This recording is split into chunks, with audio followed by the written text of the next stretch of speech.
niyo po dyan sa gilid, kaliwat kanan, makikita niyo po ang listahan ng daang-daang retirees na sumusuporta sa ating magigiting na Maris. Palakpakan po natin sila. Nandiyan rin po sa listahan ang ating magigiting na MNLF. At nandiyan rin ang ating magigiting na MILF.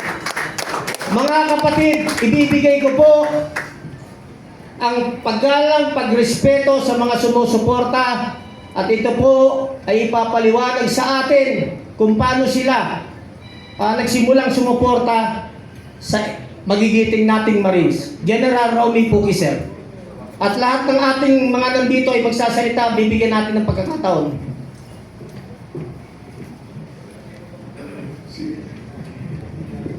Uli, magandang umaga sa inyong lahat, mga kaibigan, mga kaubayan.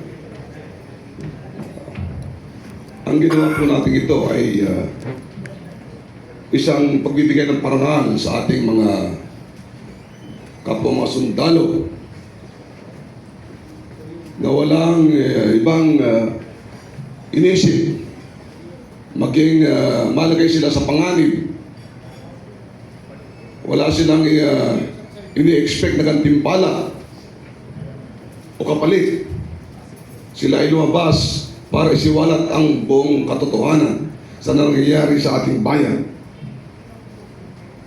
Malaki ang kapalit nito sa kanilang seguridad. Kaya nga wala sila ngayon dito dahil inaalagaan din natin ang kanilang physical security.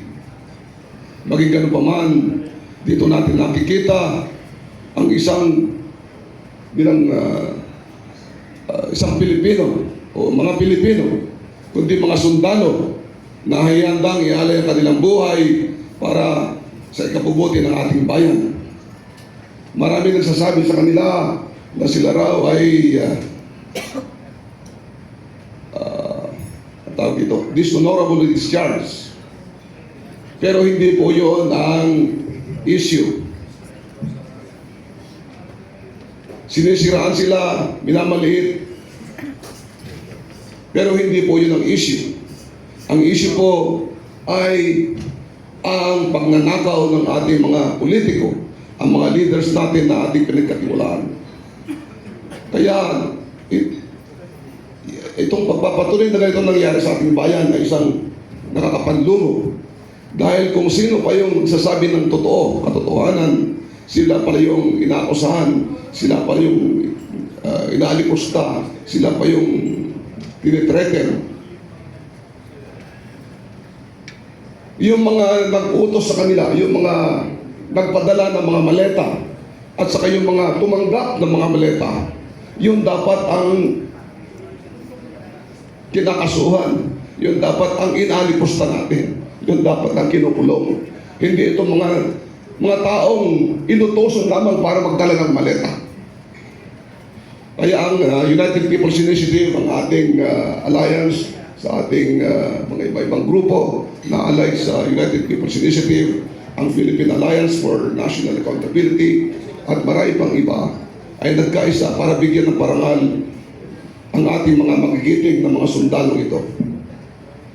So unfortunately, sabi ko nga po, wala sila dito ngayon. Maging ganun pa man, ang mga maraming mga retired, hindi lamang sa armed forces, hindi lamang mga sundaluhan, pati na ating kapulisan, pati na yung ating mga Coast Guard, yung ating mga BGMP, yung Bureau of Fire Protection, yung ating mga kaibigan, mga Muslim warriors, brothers from the Bangsamoro, ang ating mga kaibigan at kapatid na Muslim from the Moro National Liberation Front of MNLF, at saka yung mga Moro Islamic Liberation Front, kung saan sila mismo ay nagpakita ng pagkilala, pagpaparangal dito sa mga sundalong mga naglahad nito mga kalokohan sa ating bayan.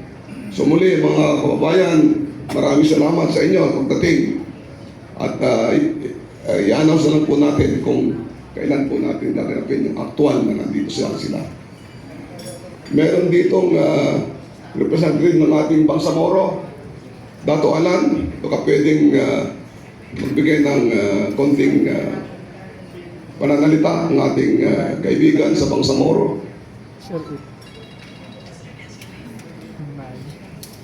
Yun lamang po. Thank you. Good morning. Dato.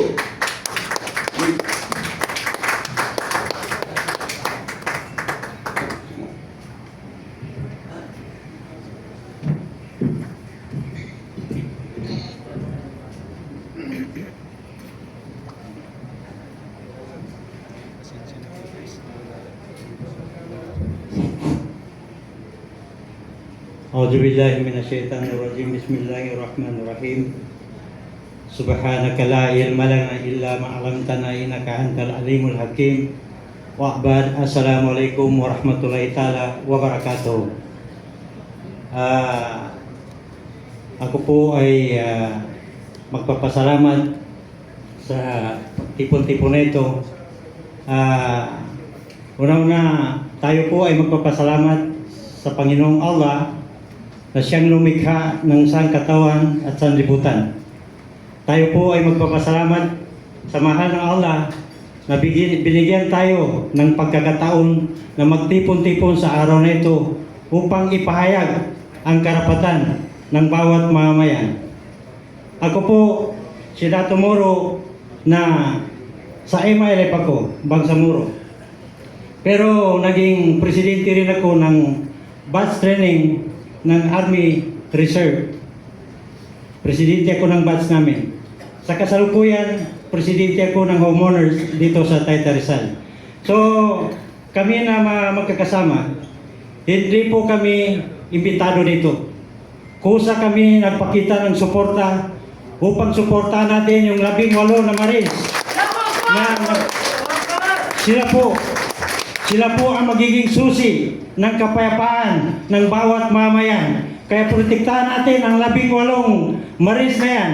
Dahil sila po ang magiging susi natin upang ipagtanggol ang karapatan ng bawat mamayan. Ayun lang po. Maraming salamat. Maraming salamat, Dato. Assalamualaikum warahmatullahi wabarakatuh. Bibigyan natin pagkakataon na magbigay sa atin ng pahayag General Carlos Kita. Sir.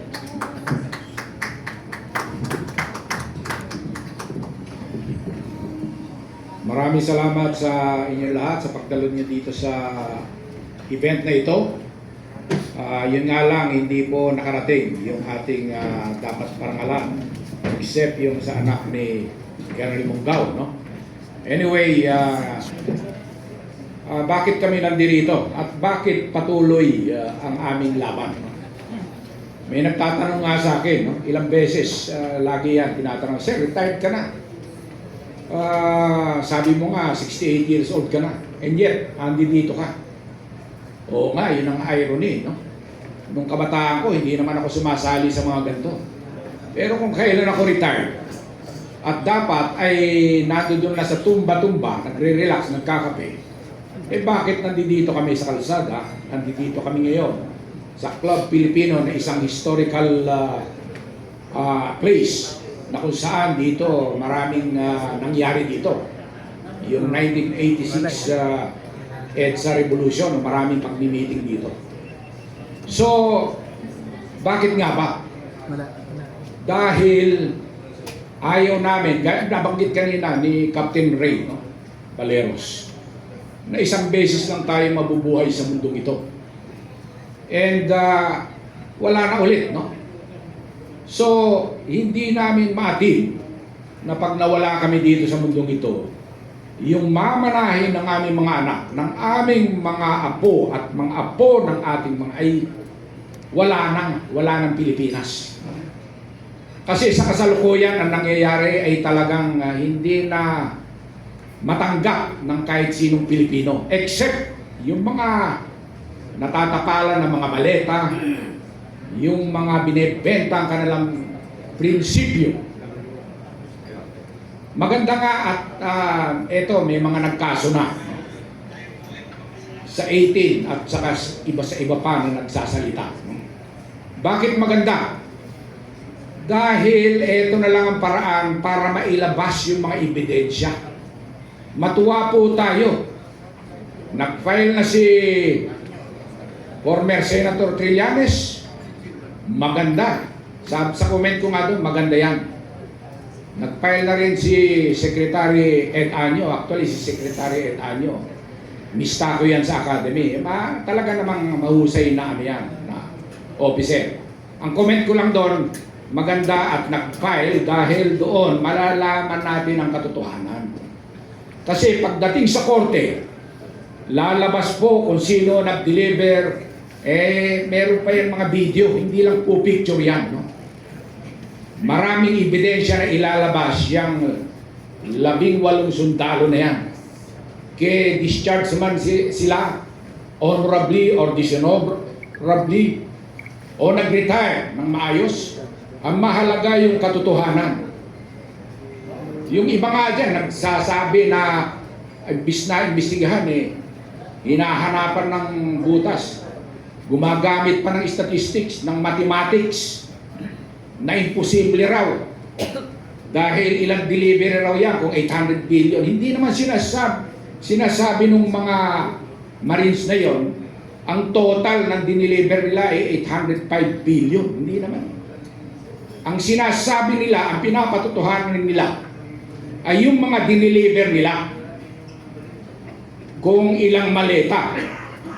So yun po ang pinapatotohanan nila kung ilan yon. So para malaman ang katotohanan, tama po yan. Sa kaso, lalabas. Sa hustisya o sa korte, lalabas po yan. Kaya po ang hiling po namin sa lahat ng mga nakikinig sa ating mga 18 kasundaluhan at iba pa, sa ating mga retired, sa ating mga aktibo, sa ating mga iba't ibang sektor, yung mga vloggers na nandito, yun sa mga mainstream media, ilabas lang po natin ang katotohanan. Yun po ang mahalaga. Sabi nila, the truth will set us free. No? So, panghuli, nabasa ko kahapon o napakinggan ko kahapon, etong si spokeswoman Colonel Padilla, minamaliit yung ating manifesto. Yung mga ilandaan sa ngayon nasa mga 500 plus pa lang naman, no? At parami pa yan ng parami. Marami nagte-text, no? Sir, isama mo kami dyan.